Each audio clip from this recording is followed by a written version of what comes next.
The wicked Egyptians have already suffered 9 plagues, but the 10th plague will be the worst of all. Expectation in the Jewish streets. Deborah walks with her father, remembering his stories, dreaming and waiting. Perhaps soon they will finally be freed from Egypt, on their way to the Promised Land. Amenhotep's father eats a sumptuous meal at his home, still confident in Egypt's power. He thinks, the Israelis will never leave here. Deborah prepares for a night's sleep at her home.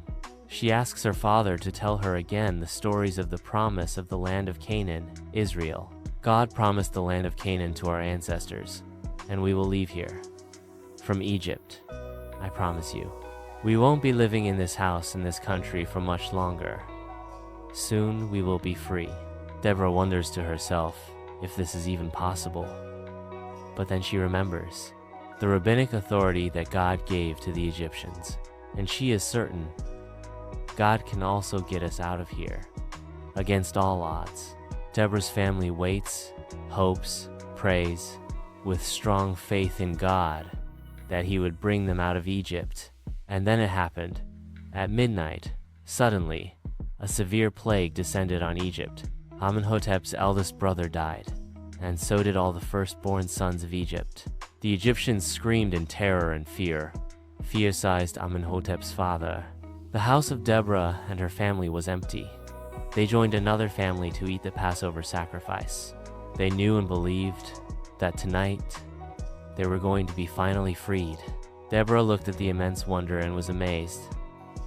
Not one of the Israelites died. Pharaoh woke up from his sleep in a panic and screamed in terror, "Go! Leave Egypt!" The morning had barely risen, and the Egyptians urged the Israelites to leave.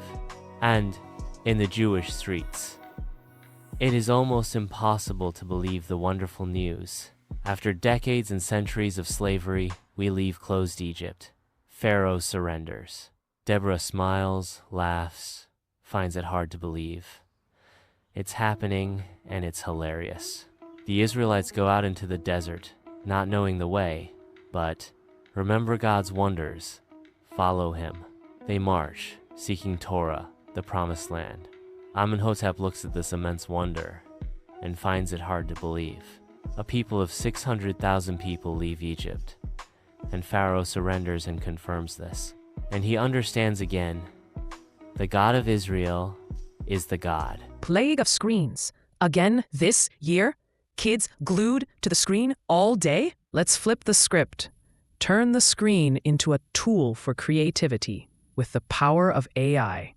This summer, join our creative AI courses for kids, teens, and even adults. Special discount for the first 50 participants. Want to turn screen time into real creation time? Click the link in the video description to register.